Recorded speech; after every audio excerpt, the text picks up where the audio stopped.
Amém. Bom dia, amada igreja, graça e paz. Pode sentar, por favor, obrigado pelo carinho, pela honra. Poxa, que alegria estarmos aqui, né? Quando chegamos aqui, Roseli comentou ainda que quando ela esteve aqui, a última vez, vieram aqui no prédio orar, né? Vocês ainda não tinham adquirido o lugar, estavam orando, e hoje é tão extraordinário poder ver o fruto, né? O resultado das orações. Oração funciona, viu, gente? Oração e jejum funciona, eu sei que você sabe disso. Que alegria, que prazer estar aqui com você nessa manhã, poder compartilhar. Com certeza, a gente já vem orando para que a gente possa contribuir de alguma forma, abençoando a tua vida e certamente recebendo de você também. Deus tem colocado dons e talentos nessa igreja, nessa comunidade, que certamente não existe em Ribeirão Preto. Deus tem colocado coisas lá que certamente não há aqui, e quando Deus faz os nossos caminhos se encontrarem, é justamente para que haja essa troca, né, de dons e de talentos. Uma alegria, trazemos um abraço dos nossos pastores, Danilo e Mônica, é sempre com muita alegria que fazem menção aqui da igreja nesse lugar.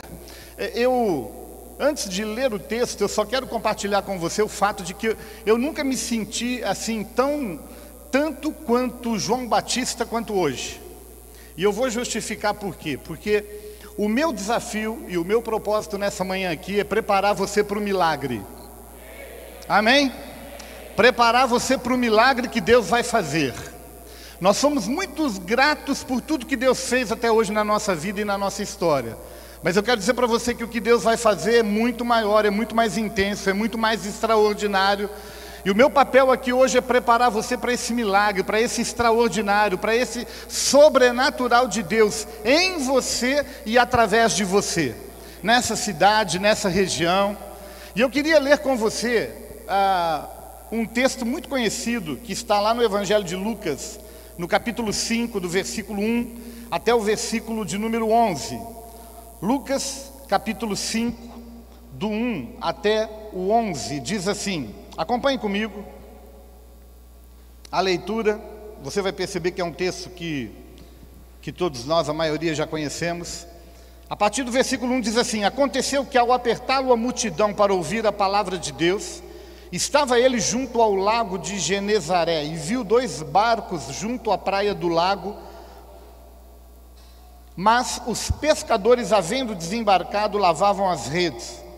Entrando em um dos barcos, que era o de Simão, pediu-lhe que o afastasse um pouco da praia, e assentando-se ensinava do barco as multidões. Quando acabou de falar, disse a Simão: faze-te ao largo e lançai as vossas redes para pescar. Respondeu-lhe Simão: mestre, havendo trabalhado toda a noite, nada apanhamos, mas sob a tua palavra lançarei as redes. Isto fazendo, apanharam grande quantidade de peixes e rompiam-se-lhes as redes. Então fizeram sinais aos companheiros do outro barco, para que fossem ajudá-los. E foram e encheram ambos os barcos, a ponto de quase irem a pique. Vendo isto, Simão Pedro prostou-se aos pés de Jesus, dizendo: Senhor, retira-te de mim, porque sou pecador. Pois à vista da pesca que fizeram, a admiração se apoderou dele e de todos os seus companheiros, bem como de Tiago e João, filhos de Zebedeu, que eram seus sócios. Disse Jesus a Simão: não temas, doravante serás pescador de homens. E arrastando eles os barcos sobre a praia, deixando tudo, o seguiram. Amém? Eu acredito que a maioria de nós conhecemos esse texto, mas eu quero chamar a sua atenção para o versículo de número 4. Eu não sei como é que está na sua tradução aí, você sabe que existe uma pequena diferença entre as traduções. A minha, que eu li aqui no versículo 4, ela traz uma palavra que quando a gente lê, a gente não tem um entendimento muito profundo, né? Porque quando Jesus entra no barco, Jesus fala para Pedro assim: olha, passa-te ao largo. E essa palavra largo, ela fica meio sem sentido para a gente, assim, o que significa isso?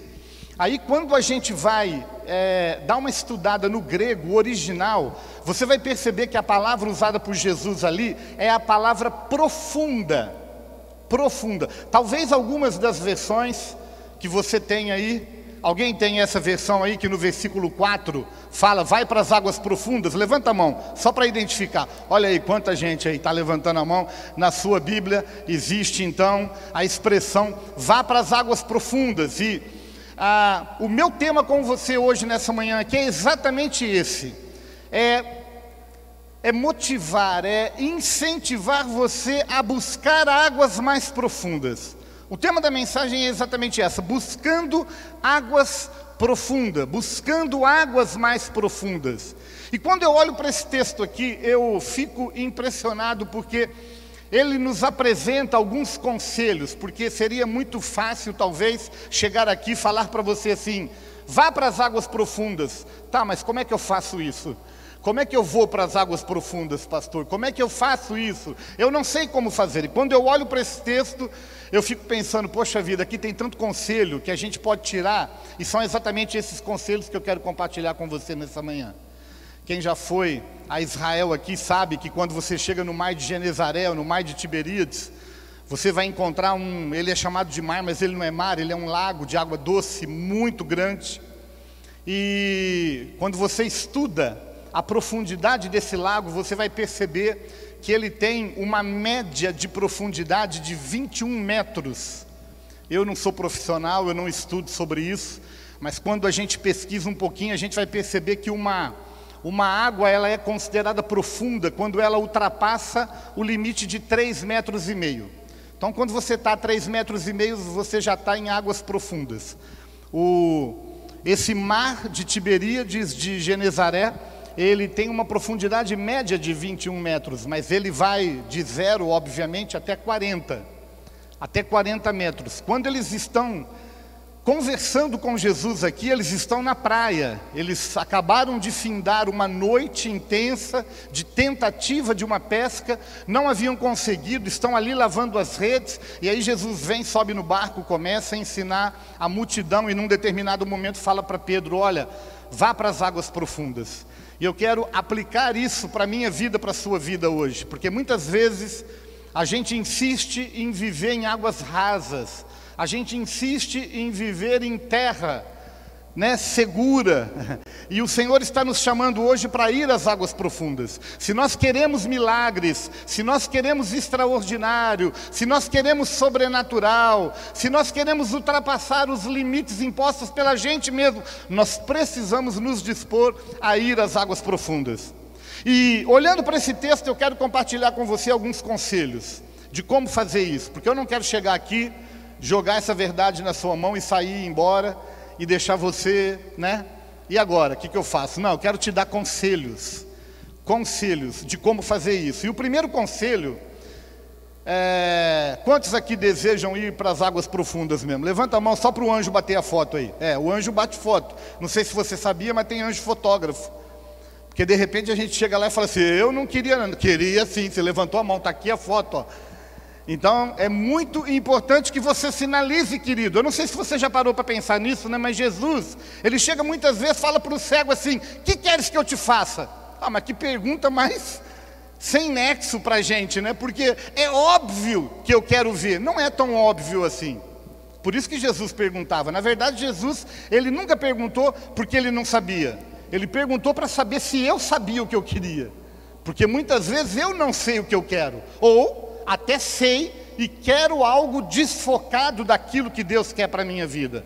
E aí eu preciso ser trazido para o centro, para a boa, perfeita e agradável vontade de Deus, como Romanos fala. Então, quando Jesus faz uma pergunta, é nesse sentido. E quando eu estou pedindo para você, levanta a mão, é para que de alguma forma você sinalize e fale para Deus, Deus, eu quero sair daqui hoje, eu quero ser um candidato inscrito ao extraordinário, ao milagre de Deus. Amém? E o primeiro conselho que eu quero te dar, se você então quer buscar um milagre, se você quer entrar nesse novo ciclo na sua vida, você precisa reconhecer a sua condição. Esse é o primeiro conselho. Repita comigo, diga assim, eu preciso reconhecer a minha condição. Querido, essa é a primeira condição para nós nos candidatarmos ao sobrenatural de Deus. Reconhecer a nossa condição. Você leu comigo e você percebeu que Pedro, quando ele está diante do milagre, do sobrenatural, ele pede algo para Jesus. Ele fala, retira-te de mim porque sou pecador. Ou seja, não há nada que agrada mais o coração de Deus do que encontrar um cristão que reconhece a sua condição. Porque quando você reconhece a sua condição, você valoriza a misericórdia de Deus que a cada manhã se renova, e a graça, a unção, o perdão que todos nós conseguimos na cruz, como nós celebramos aqui nessa manhã. Então meu primeiro conselho é: reconheça a tua condição. Agora, eu quero que você olhe comigo, olha que interessante, porque muitas vezes nós percorremos o caminho na contramão. Olha que interessante. O apóstolo Paulo, ele teve 3 fases distintas na vida, como todos nós temos, né? O início do nosso ministério, o início da nossa fé, o meio da nossa fé e o fim da nossa fé, quando a gente está prestes para morrer, né? Graças a Deus ninguém aqui está nessa fase, a gente ainda está no meio, né? Amém? Tem muito para fazer ainda, né? Pelo menos a gente espera assim, né? Deus é quem sabe. Mas veja bem, quando o apóstolo Paulo começa a sua vida ministerial, quando ele nasce de novo, olha só, ele escreve 1 Coríntios capítulo 15, versículo 9. Não precisa abrir, eu vou ler com você aqui. 1 Coríntios capítulo 15, versículo 9, ele diz assim, olha: porque eu sou o menor dos apóstolos, que mesmo não sou digno de ser chamado apóstolo, pois persegui a igreja de Deus. Olha que interessante. Esse cara, quando começou a fé, ele disse assim, olha, eu sou o menor dos apóstolos, mas toma cuidado comigo, porque eu sou apóstolo. Eu tenho um título, hein? Eu sou apóstolo. Ele se achava o cara, ainda que era o menor, mas era apóstolo. Quando ele está no meio do ministério dele, já tinha vivido alguns anos, ele escreve Efésios capítulo 3, versículo 8. E ele diz assim: a mim, o menor de todos os santos, me foi dada essa graça de pregar aos gentios o evangelho das insondáveis riquezas de Cristo. Quando ele está prestes a morrer, no final da sua vida, do seu ministério, ele escreve 1 Timóteo 1,15, e ele diz assim: fiel é a palavra e digna de toda aceitação, que Cristo Jesus veio ao mundo para salvar os pecadores, dos quais eu sou o principal. Então para pensar comigo. Paulo, quando começa a sua caminhada cristã, ele é o apóstolo. Quando ele chega no meio da vida, ele é o menor dos santos. Quando ele está terminando, ele é o pior pecador. A gente, quando começa na fé, é o contrário. A gente começa e chega na igreja assim: pastor, eu sou o pior pecador.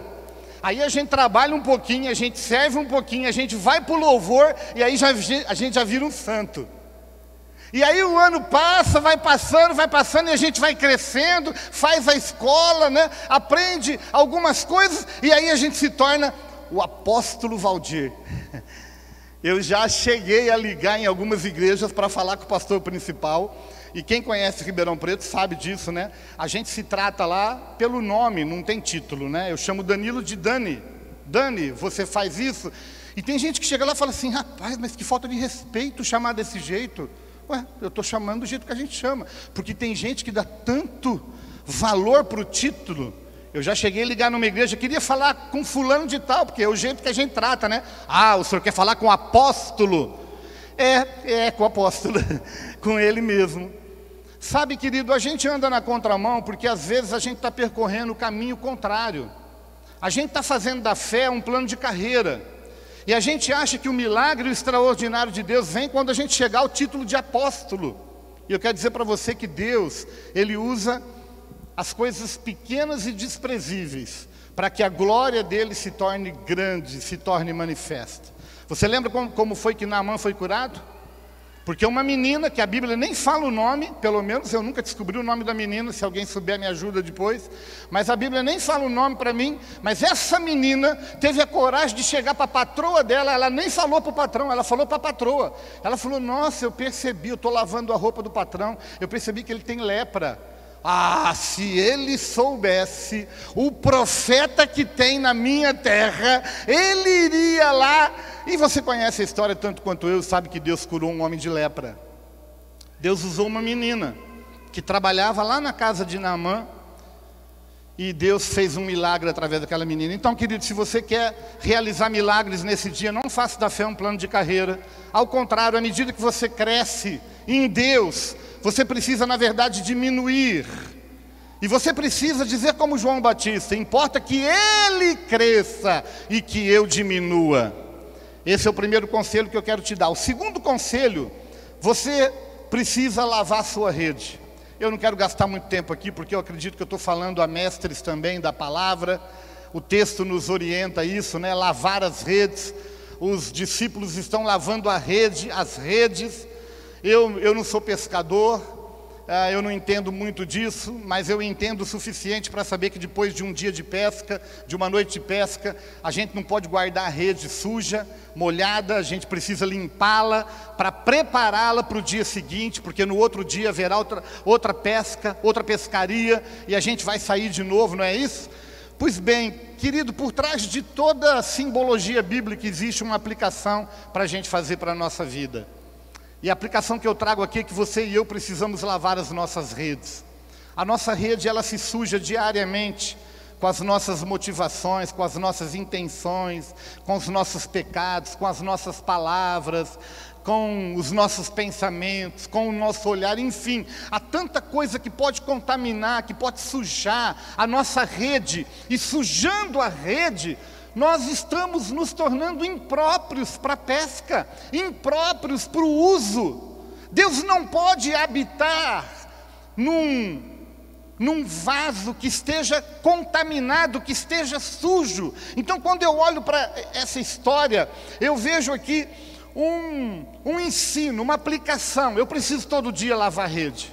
E olha, querido, não caia nessa. Eu tenho 40 anos de fé já, 40 anos de fé, e às vezes eu comecei falando isso, né? A gente vai crescendo na fé, a gente vai se acostumando com o culto, com a igreja, a gente já sabe como as coisas acontecem, e a gente corre o risco de achar que os pequenos pecados, se é que a gente pode chamá-los assim, comprometem muito pouco. Mas eu quero dizer para você que o pecado faz separação entre você e Deus, e talvez aqui seja exatamente o motivo e a razão pela qual nós não estamos vivendo o sobrenatural de Deus e não estamos colhendo os frutos que gostaríamos de colher, porque temos alimentado na nossa vida comportamentos que na verdade têm nos feito prisioneiros do pecado, e dessa forma não há condição de Deus fazer o sobrenatural em nós, e muito menos através de nós. Então, você precisa lavar a sua rede. Querido, deixa eu dizer uma coisa para você. Você sabe tanto quanto eu que a misericórdia de Deus se renova a cada manhã. Verdade ou não?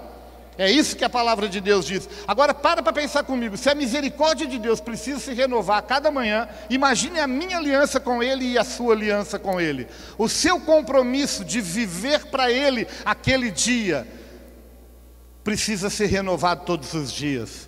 E eu poderia trabalhar mais esse ponto, mas eu não vou fazê-lo. Eu só quero plantar algumas sementes no seu coração. Como é que eu me limpo? Como é que eu preparo? Como é que eu lavo a minha rede? Pela palavra, pela leitura da palavra de Deus, a leitura da Bíblia. Eu tenho visto muita gente enfatizar a importância da leitura bíblica anual. Existem centenas de planos de leitura. Eu não sei se você tem o hábito de ler a Bíblia todo dia, mas eu quero dizer para você que quando você lê a Bíblia todo dia, você se lava, você se limpa. Jesus disse isso para os seus discípulos na última ceia: você está limpo pela palavra que eu vos tenho dito. A palavra tem o poder de nos lavar e de nos limpar. Sabia disso? A palavra de Deus, a leitura bíblica, o quebrantamento. Você está pensando que a gente canta aqui 3 canções, 4, 5 para começar o culto, para passar o tempo? Ou para que dê tempo dos atrasildos, né? Aqueles que chegam fora de horário. Pastor Danilo teve uma revelação lá, não sei se ele já trouxe para vocês aqui, uma revelação que eu achei muito própria, né? Que tem gente que lê na Bíblia assim: Deus habita no meio dos louvores, então eu vou chegar no meio do louvor. O louvor já começou, quando está no meio eu vou chegar, porque aí Deus habita no meio dos louvores. Não, querido, eu quero dizer para você que quando a gente está aqui, a gente está na verdade adorando, ninguém está passando o tempo. A gente está expressando a nossa gratidão por tudo que a gente recebeu durante a semana. Deixa eu dizer um segredo para você. Tem muita gente que vem para a igreja espera se encher na igreja para viver uma semana cheia do poder do Espírito de Deus. Eu quero dizer para você que o caminho tem que ser o contrário. Encha-se do poder de Deus em casa, e quando você chegar na igreja, a igreja vai ser um fogareiro. É fogareiro que fala aqui? Não sei. Um fogareiro. Vai ser um fogo só. Porque eu não estou aqui para me encher, eu estou aqui, na verdade, para derramar toda a minha paixão por Jesus. Então começa lá em casa.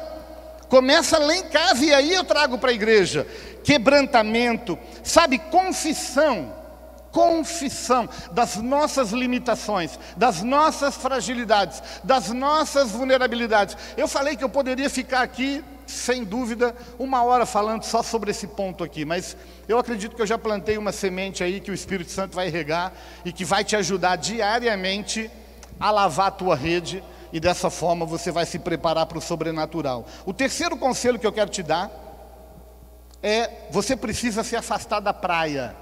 Repita comigo: eu preciso me afastar da praia.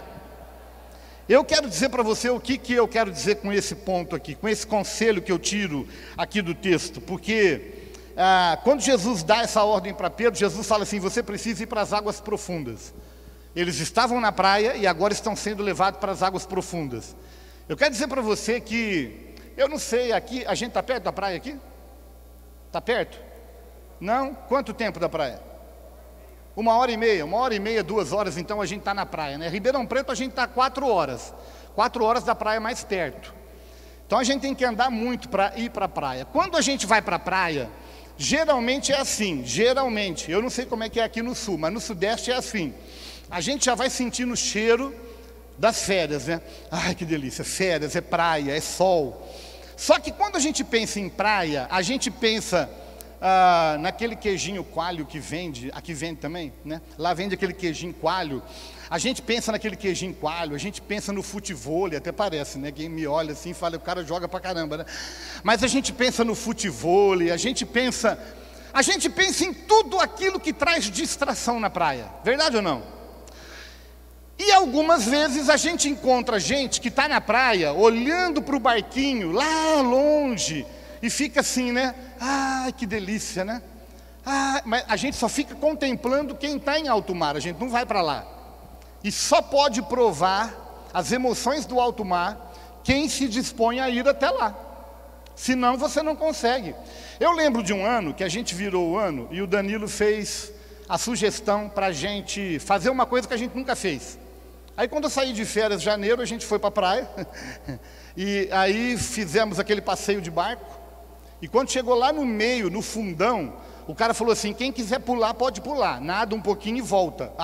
Eu lembrei do Danilo na hora, falei, fazer uma coisa que eu nunca fiz, eu nunca pulei no alto mar, vai ser agora. Mas na hora, tirei a camisa e pulei. Não é da época de vocês, eu sei, é da época de alguns aqui. Mas, a hora que eu pulei, o cara do barco colocou uma música, aquela música do filme O Tubarão. É só para provocar mesmo, né? E aí, a hora que você pula, você sai andando sobre as águas, que nem Pedro quase, de susto, né? Mas o fato é que eu pulei ali, por quê? Porque eu queria fazer uma coisa que eu nunca fiz. Eu tinha sido desafiado, eu fiz. Graças a Deus estou vivo, estou aqui, né? Voltei. Mas o que eu estou querendo dizer para você é que se você quer provar o sobrenatural, você precisa deixar de ser um espectador.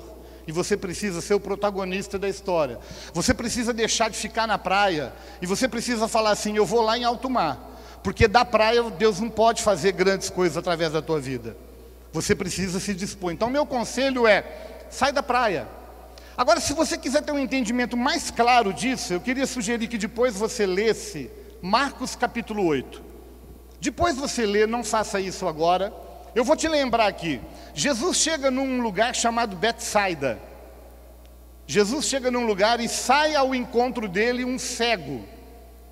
E você deve se lembrar, Jesus passa saliva nos olhos do cego e fala para ele assim: e aí, foi curado? Ele fala: eu estou vendo homens que nem árvores. Eu não tenho muito entendimento desse versículo não, mas o fato é que o cara estava vendo árvore. Aí Jesus falou: opa, não funcionou direito ainda, vamos orar de novo. Orou e o cara passou a ver. Mas um detalhe que às vezes passa despercebido nessa história é que antes de Jesus curar aquele cego, Jesus pega ele pela mão. A Bíblia fala que Jesus tira ele da aldeia e lá fora cura o cego. E depois que Jesus cura o cego, dá um conselho para ele. Fala assim, ó, não volta para lá não. Às vezes a gente lê a história e a gente passa despercebido nesse detalhe, que não é um detalhe. É um ensino para você e para mim. Que a gente precisa tomar muito cuidado com os lugares que a gente frequenta. Sabe por quê? Se você quiser ter um entendimento mais profundo, você vai ter que ler Lucas capítulo 10. A gente leu o capítulo 5, depois você lê o capítulo 10, que Jesus diz assim, olha, ai de ti, Betsaida, ai de ti, Corazim, se em Tiro e em Sidom tivesse sido feitos os milagres que foram feitos aqui, há muito tempo eles teriam se arrependido. Mas eu quero dizer para você que haverá menos rigor para Tiro e para Sidom do que para Betsaida e para Corazim. Sabe o que Jesus está dizendo com isso?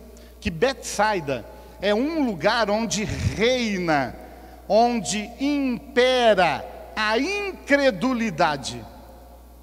E quando Jesus tira esse cego de Betsaida, ele está dizendo, você não pode ficar num meio que vai comprometer a tua fé e a tua cura.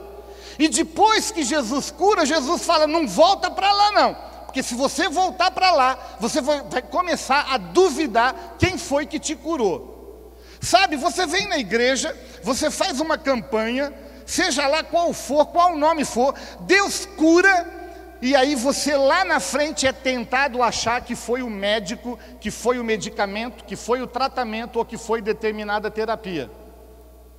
Você já pensou você chegar lá na faculdade, você chegar lá no seu trabalho e falar que Jesus te curou na igreja? A primeira pergunta que ele vai te fazer é que remédio você tomou, qual que é o teu médico? Porque a glória está no médico, a glória está no medicamento.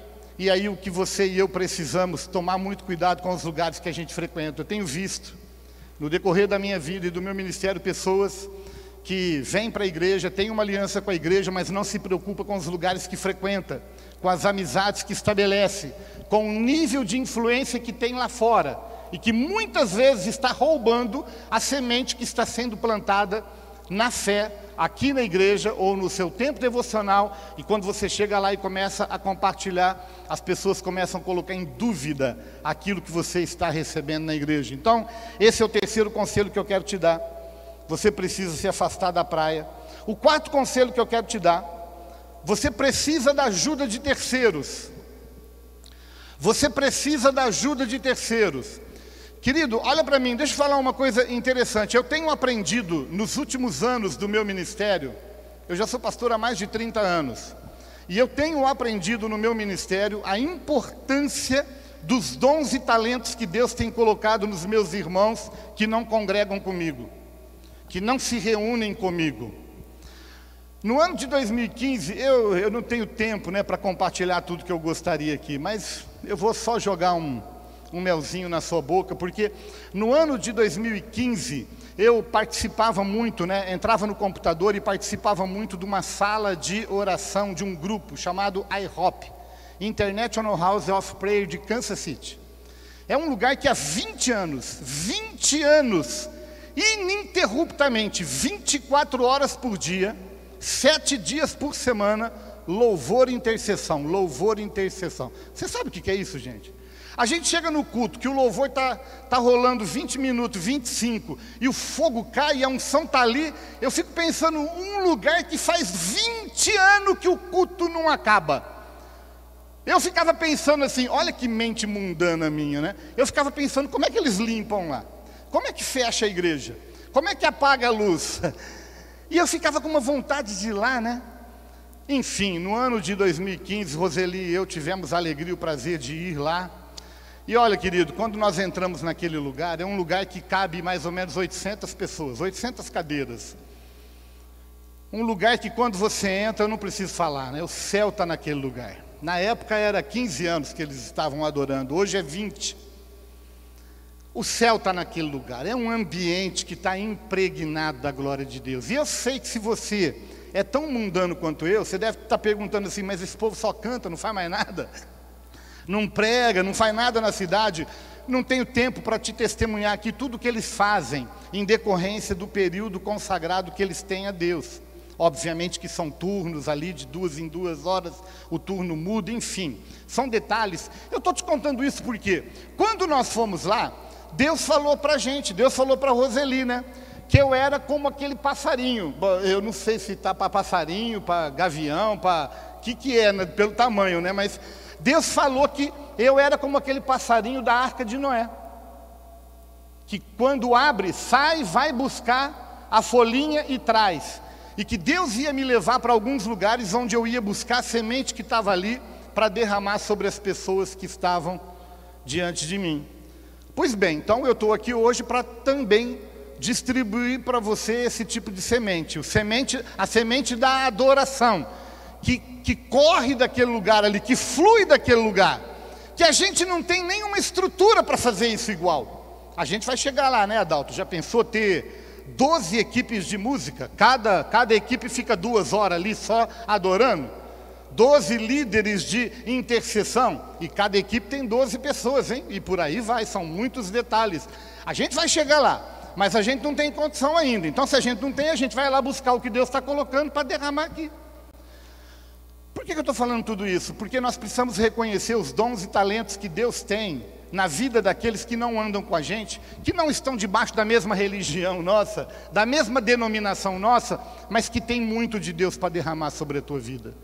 Por isso eu vim orando no caminho, na estrada aqui, nesse sentido. Deus, eu quero ser bênção naquela igreja, eu quero receber tudo que o Senhor tem daquela igreja para a minha vida, porque certamente há dons e talentos na sua vida que não há na minha que não há na sua, e quando a gente estabelece essa troca, na verdade a gente cresce e o nome do Senhor é exaltado e é glorificado.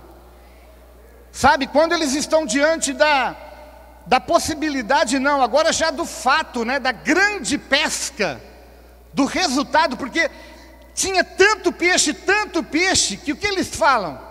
Pede ajuda para o barco vizinho, porque esse barco vai virar, nós não vamos dar conta. Então eu louvo a Deus pelas igrejas que o Senhor tem estabelecido nessa cidade, porque certamente há dons e talentos aqui que não há na outra, há muito na outra que não há aqui, mas juntos nós vamos encher o reino de Deus e o nome do Senhor será glorificado. O quinto conselho que eu quero te dar, eu sei que eu já extrapolei todas as regras de pedagogia, de hermenêutica aqui, porque eu já estou no 5º ponto. E eu não sou bobo de falar para você no começo quantos pontos são, senão você desanima. Então, quando eu estou chegando no fim, eu aviso, né?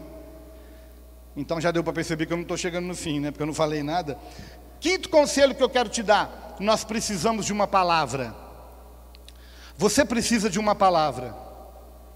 Querido, quando nós temos uma palavra, lembra o que foi que Pedro falou para Jesus? Gente, Pedro era pescador profissional. Pedro tinha carteirinha do sindicato. Pedro tinha passado a noite pescando nos melhores lugares. E ele não tinha pescado nada. Mas ele fala para Jesus assim: sob a tua palavra eu vou lançar a rede. Eu sei que não vai dar certo, mas eu vou lançar pela tua palavra. Sabe o que eu preciso? Eu preciso de uma palavra de Deus. Porque quando eu tenho uma palavra de Deus, querido, e eu não posso passar batido aqui num ponto que tem mexido muito com o nosso coração, com o meu e da Roseli, nos últimos 3 anos. Porque no mês de março de 2018, 2 anos e meio já, enquanto eu estava orando, Deus disse para mim assim: olha, é tempo de abrir espaço para novos líderes que estão chegando. Deus falou muito forte no meu coração. E quando Deus falou isso, eu entendi que foi um jeito delicado de Deus falar para mim assim: ó, dá licença, sai da frente que atrás vem gente.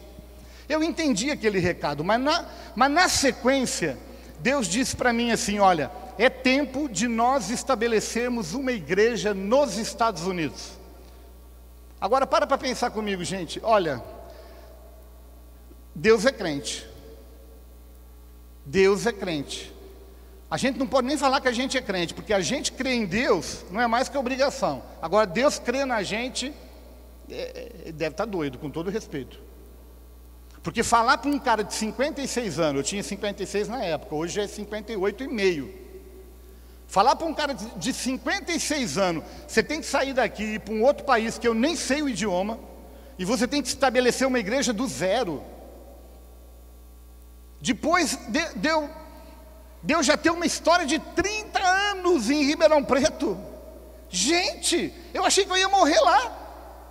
Agora, por que eu estou contando isso para você? Por duas razões. Primeiro, para que você ore por nós, que o desafio é grande. E segundo, para dizer para você que nada como ter uma palavra de Deus. Porque quando eu tenho uma palavra de Deus, olha, Senhor, eu não falo inglês. Eu tenho 58 anos, eu já não tenho uma força de 30, eu não tenho aquela unção de Caleb, gostaria de ter, mas se o Senhor está chamando, eis-me aqui.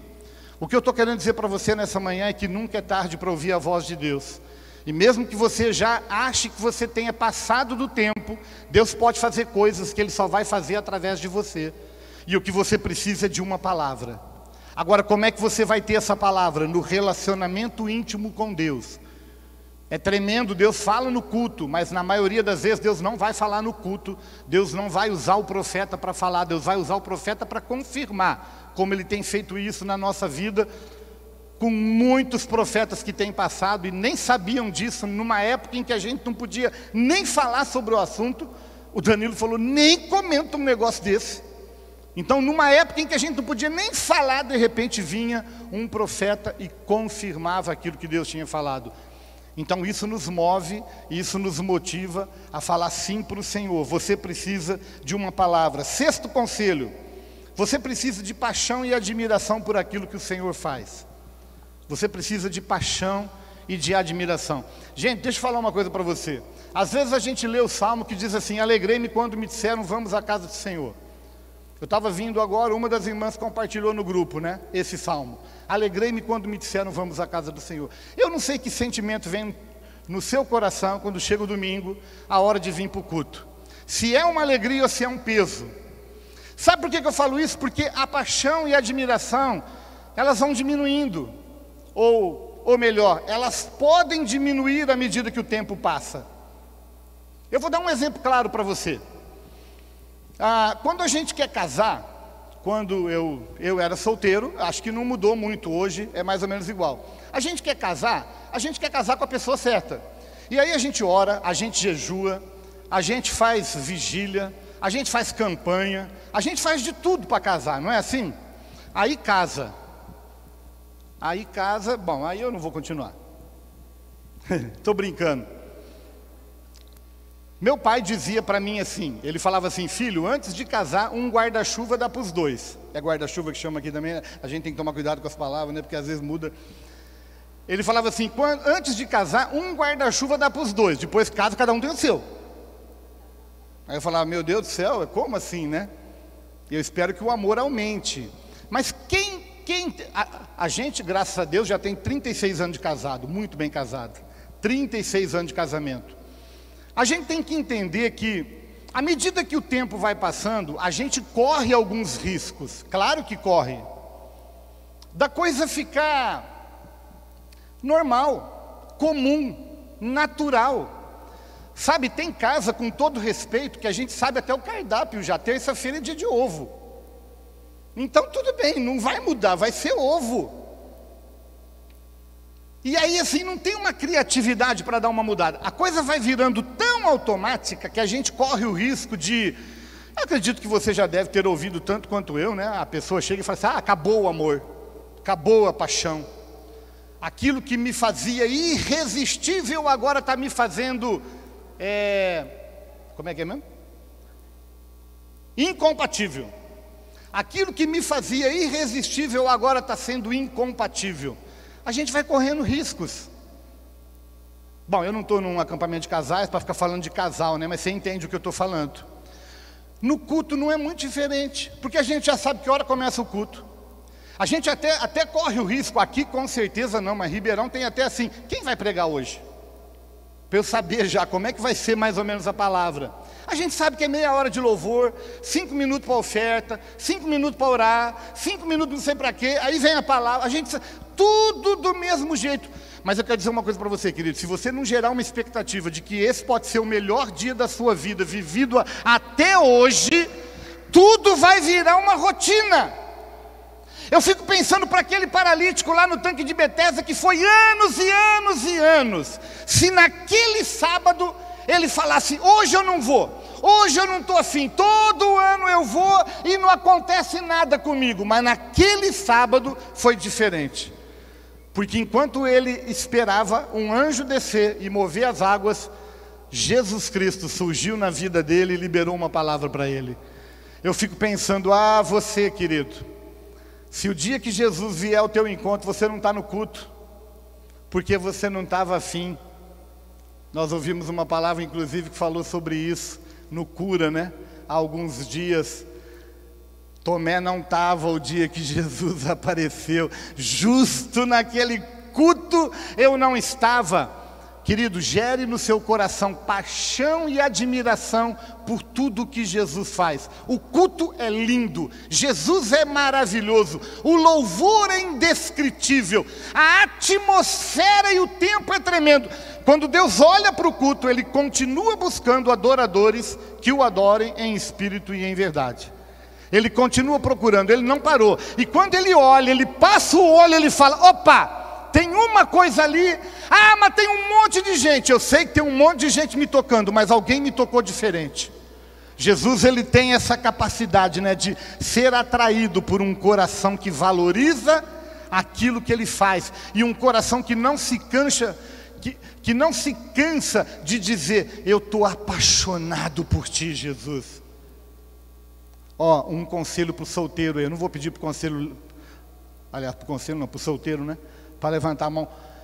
Um conselho para o solteiro, quando você for orar, observe se a pessoa por quem você está orando é mais apaixonada por Jesus do que por você. Observa isso. Porque se a pessoa for mais apaixonada por você do que por Jesus, cai fora. É fria. Porque do mesmo jeito essa paixão vai mudar amanhã.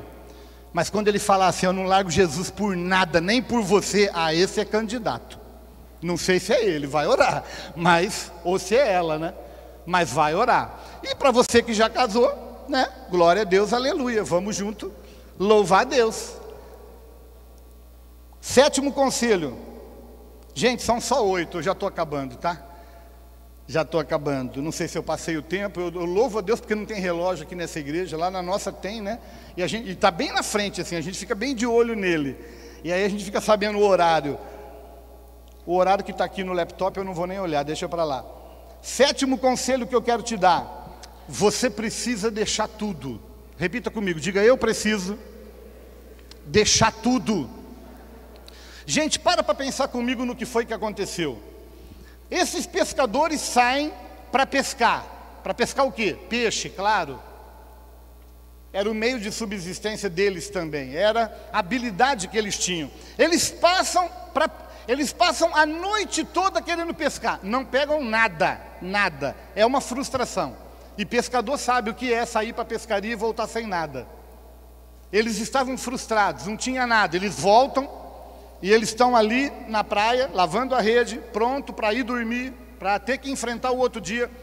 Encontra Jesus, Jesus manda eles voltarem, eles voltam e eles fazem a maior pesca da vida deles. Ora, o que Jesus está dando para eles? O que eles mais queriam. Já pensou você? Ora pela casa própria, ora por aquele carro, ora por aquele trabalho, aí Deus te dá. E aí, o que você faz agora com aquilo que Deus te deu? Pois bem, Jesus deu para eles a maior pesca, a maior pescaria da vida deles, a ponto de ter que pedir ajuda para o outro barco. E eles agora chegam na praia com o barco transbordando, né? É peixe para tudo quanto é lado. O que a Bíblia fala que eles fizeram? Eles deixaram tudo para seguir Jesus. Sabe, amado, isso para mim tem esse conselho que eu estou compartilhando com você. Se você quer ser um agente do sobrenatural, do milagre de Deus na sua geração, você tem que aprender a deixar tudo, ainda que o seu tudo seja resultado daquilo que Deus fez na sua vida. Como foi no caso. Você quer ver? Exercício rapidinho e fácil. Para pensar comigo. Pensa, tá? Rapidinho. Geralmente a gente faz isso com caneta e com papel. Se você quiser fazer, faça, mas a gente não tem tempo para isso. Então passa rapidinho na sua cabeça aí. Quais são as 3 coisas mais importantes da sua vida? A terceira, a segunda e a primeira, em ordem de importância mesmo.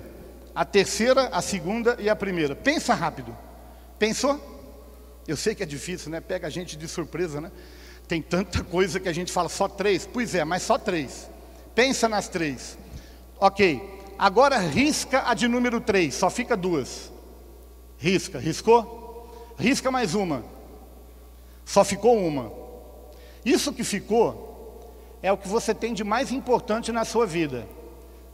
A pergunta que fica é: você está disposto a abrir mão disso para seguir Jesus? Seja sincero. Se você não estiver disposto, você não pode ir atrás do milagre do sobrenatural de Deus. Porque Deus vai fazer isso com pessoas que estão dispostas a abrir mão de tudo por causa dEle. Eu tenho visto no decorrer da minha vida e do meu ministério, pessoas que valorizam mais o cônjuge. Eu sei que é doloroso para um cônjuge perder o cônjuge. É muito difícil. Mas sabe, querido, quando a gente tem a nossa vida estabelecida na vida do cônjuge, alguma coisa está errada. Tem gente que fala: eu não vivo sem você. Vive sim. O ser humano tem uma capacidade de adaptação extraordinária. Mas o que eu quero dizer para você é que você tem que fazer isso não forçadamente. Porque aí vai causar revolta no seu coração, como a gente vê muita gente às vezes. Por que comigo? Por que Deus fez isso? Por que Deus? Por que Deus? Deus só está te dando a oportunidade de você viver o que você cantou no culto, que Ele é Senhor absoluto de todas as coisas. Agora é hora de viver. Eu tenho visto pais que têm colocado os filhos no lugar de Deus. Eu geralmente, quando um pai vem apresentar o filho para o Senhor, eu faço essa pergunta, né? Ele vem e eu falo assim: se Deus chamar o seu filho para a Índia, ele pode ir? O pai dá uma balançada, né? Por quê? Porque se você está entregando para o Senhor vai mandar para onde Ele quiser. Você não tem direito. Isso é consagrar um filho ao Senhor. Você está entendendo o que você está fazendo? Então, meu 7º conselho aqui, e penúltimo para a gente finalizar, é: você precisa abrir mão de tudo o que Deus tem colocado na sua mão. Porque nós temos a consciência de que tudo que temos vem de Deus. E nós o adoramos não por aquilo que Ele faz, mas por aquilo que Ele é na nossa vida. Amém? Meu último conselho para te dar e para a gente finalizar orando, é que se você quer buscar águas mais profundas, você disse para mim no começo do culto que você queria, né? Então eu te dei aqui 8 caminhos. 8 caminhos de como fazer isso. Talvez você esteja bem em 2, em 3, nos 8, eu não sei, quem vai avaliar vai ser você. E o Espírito Santo vai te ajudar. Mas eu quero dizer para você que esse aqui é um bom começo. Esses 8 conselhos que eu estou colocando na sua mão, é um bom conselho para você ir às águas mais profundas e você provar um novo tempo, um novo ciclo, um novo tempo e um novo ciclo na sua vida. E o último conselho que eu quero te dar é: você precisa compartilhar com os outros aquilo que Deus tem feito na sua vida. Eu vou repetir. Você precisa compartilhar com outros aquilo que Deus tem feito na sua vida. Eu imagino que a gente está diante de um quadro bastante peculiar para eu falar o que eu vou falar aqui. Eu sei que também tem 2 lados do que eu vou falar aqui. Tem um lado positivo e um lado negativo. Mas vamos supor que fosse verdade mesmo, 100%, e você tivesse hoje a capacidade de descobrir a vacina para o corona. Você criou a vacina para o corona, hoje. O que você faria? Bom, eu sei que pode ter um monte de resposta, né? Ah, pastor, eu ia comercializar e ia ganhar dinheiro, que nem água, né? Não, eu estou falando aqui com aquele coração cristão que a gente tem, né? O que a gente faria? A gente ia querer compartilhar com o maior número de pessoas possível, sim ou não? Eu ia querer resolver. A começar pelos da minha casa aqui. Vamos começar, eu estou com a vacina, vamos tomar. Aqui, tá? É 100%, foi Deus que deu, então está aqui, eu vou dar. Mas eu não vou me contentar só com a minha família. Eu quero dar para os meus amigos, para o pessoal que trabalha comigo, para os meus vizinhos, para todo mundo, não é isso? Pois bem, Querido, eu quero dizer para você que existe uma coisa muito mais letal do que o corona, que é o pecado. O pecado está levando um grande número de pessoas para o inferno, e nós temos a vacina é Jesus Cristo. O que nos garante uma eternidade salva é Jesus Cristo. Nós temos aqui a oportunidade de desfrutar da solução, da resposta para tanta gente que tem tirado a própria vida, ou que tem tirado a vida de outros, nesta cidade como em todo o Brasil e mundo. Então eu quero terminar dizendo para você, se você quer viver o extraordinário de Deus, você precisa sair daqui com uma consciência hoje. E a consciência é, olha, a partir de hoje, Pedro, você não vai ser mais pescador de peixe. A partir de hoje você vai ser pescador de gente. Você vai ser pescador de homens. Você vai influenciar o maior número de pessoas que você puder na sociedade onde Deus tem colocado você. Então Deus está dizendo para você, como último conselho nessa manhã, seja um influenciador de pessoas, seja um ganhador de vidas, seja um propagador do Evangelho, seja um pescador de homens. Amado, a gente começa pensando pequeno. Cada um de nós aqui, cada um, é um desafio, hein? Eu vou te dar mais de um ano, é um desafio. Nós estamos hoje no dia 6 de dezembro, até o dia 31 de dezembro de 2021, cada um de nós aqui, vamos nos responsabilizar de trazer mais um.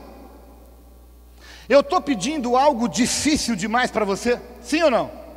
Seja sincero. Você tem mais de um ano para ganhar uma pessoa, consolidar e trazer ela como cada um, não é cada casal não, viu? Cada um, mesmo aquele que é casado, ele traz um, ela traz um. Cada um traz um. Você já pensou? Se a gente fizer isso, como é que vai ser o culto aqui? Não vai caber. Eu imagino que não vai caber. Eu estou falando cada um, não só que está aqui, quem está me assistindo também ali, participando online. Todo mundo. Cada um vai trazer um. Não vai caber aqui no culto do ano que vem, vai ter que fazer 2 cultos. Ah, mas vai crescer, faz 3 cultos. Ué, eu conheço igreja que faz 7 cultos no domingo. Faz 3 cultos, faz 4 cultos. Ah, amplia para lá, amplia para cá, sei lá, compra um outro lugar, vai para o estádio, mas influencia a tua geração. Amado, a gente está acostumado a ver os milagres de Deus na Bíblia e achar tremendo, maravilhoso, mas Deus quer fazer milagres através de você. Mas para isso, Deus está dizendo para você e para mim hoje aqui, sai da praia, sai das águas rasas e vai para as águas profundas. Porque é lá nas águas profundas que eu quero fazer o sobrenatural na tua vida. Quantos recebem essa palavra? Quantos recebem essa semente? Fica em pé, eu quero orar por você então. Eu quero, em nome de Jesus, pedir para que o Espírito Santo, olha para mim, olha o que, eu quero fazer algo profético aqui nessa manhã. E não há nada de especial em mim. Eu sou apenas um passarinho que Deus usou. Eu contei para você o que Deus fez na minha vida em 2015. Em 2016, gente, eu não consigo ouvir uma palavra toda, nem minha. Estou falando verdade. Quando eu pego para ouvir no YouTube, o Danilo fala, mas você tem que ouvir para saber onde é que você tem que melhorar. Eu falo, eu não preciso, não quero saber, eu não tenho paciência. No ano de 2016, eu senti no meu coração assim, você precisa ouvir uma palavra de um pastor. Eu falei, ok, de qual pastor? Bill Johnson, não sabia nem quem era direito. Você vai ouvir uma palavra do Bill Johnson. Aí eu peguei e fui procurar. Tinha palavra de 1 hora, palavra de 1h30, eu achei uma de 40 minutos, falei, é essa. Aí eu peguei aquela de 40 minutos, na metade da palavra ele fala assim, você tem que estar em Los Angeles, em fevereiro de 2016, isso era janeiro, hein? Você tem que estar em Los Angeles, porque nós vamos comemorar 100 anos de avivamento da Rua Azusa. E eu já tinha ouvido falar da Rua Azusa, né? Quem tem mais tempo de fé, sabe do que eu estou falando. Maior avivamento que aconteceu na terra, um dos. Eu falei, e ele falou assim, olha, Deus prometeu que vai derramar porção dobrada naquele lugar. Eu falei, meu Deus, eu tenho que ir nesse lugar. Mas você sabe que Los Angeles não é São Leopoldo, né? Que a gente pega um avião aqui e vem rapidinho, né? Lá também a gente pega um avião, mas não é ali, é longe.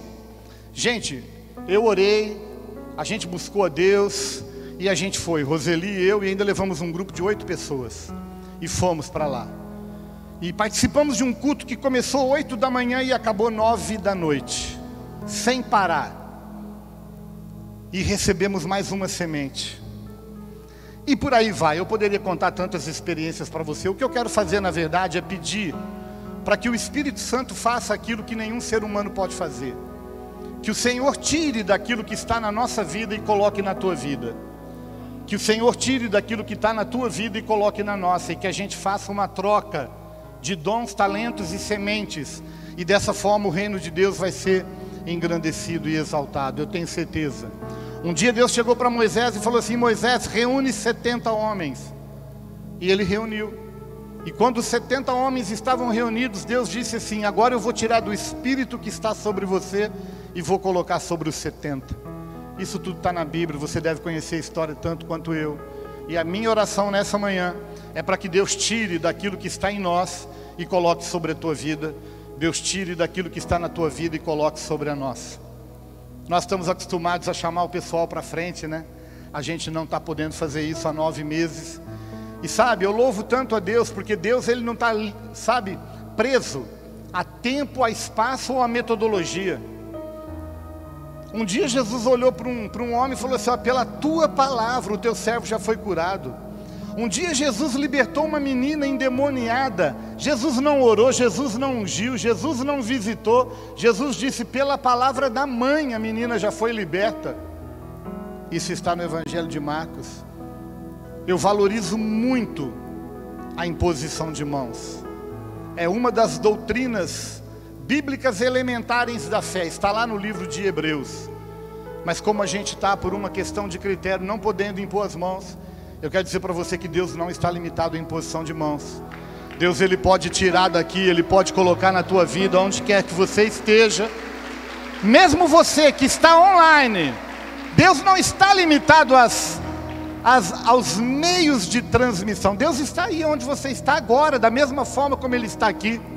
E o que eu quero pedir é que Ele faça isso, que Ele cumpra essa palavra e que Ele nos faça candidatos do milagre e do sobrenatural de Deus nos nossos dias. Estende a tua mão como quem vai receber uma semente. Eu quero orar por você nesse momento. Meu Deus e meu Pai, que alegria, que prazer poder estar aqui com parte da tua noiva, da tua igreja que se reúne nessa cidade. Obrigado pelo privilégio de compartilhar a tua palavra, mas acima de tudo, Senhor, de compartilhar dons e talentos numa recíproca que é mais de verdadeira. Deus, eu reconheço que o Senhor tem colocado riqueza nessa igreja, nessa parte do corpo, que nós, em Ribeirão Preto, não temos, e talvez nunca teríamos. Mas nessa manhã eu quero te pedir, tira do que o Senhor tem depositado nessa igreja, das riquezas, para que o teu nome seja honrado, exaltado e glorificado. Eu quero te pedir também, Deus, tira daquilo que o Senhor tem colocado sobre Ribeirão Preto, o ministério plural de Ribeirão Preto, cada líder, cada pastor, pastora, tira, Senhor, daquilo que o Senhor tem colocado na nossa vida e no nosso ministério, e repartimos com essa igreja aqui, Pai, com essa parte da igreja, do corpo, nós repartimos. Deus, aquelas sementes que o Senhor disse que fomos buscar em outros lugares, lá em Kansas, lá em Redding, em Los Angeles, Deus, em cada lugar por onde nós já passamos, nós queremos pedir, tira desse bom depósito que o Senhor colocou na nossa vida e distribui para a igreja agora. Mesmo aqueles que nos acompanham online, Senhor, visita cada casa, visita cada vida, visita cada família, Senhor, e que possamos produzir aqui, movidos pelo Teu Espírito, uma pescaria tão intensa, tão extraordinária, como foi na vida dos Teus discípulos. Nós cremos que o Senhor é o mesmo ontem, hoje e eternamente, o Deus que fez continuará fazendo. E eu quero pedir, Deus, seja respaldo, precede o caminho de cada um de nós. Essa é a nossa oração em nome de Jesus Cristo. Amém? Amém, querido? Glória a Deus. Amém. Obrigado pela honra, pelo privilégio. Deus o abençoe abundantemente, querido.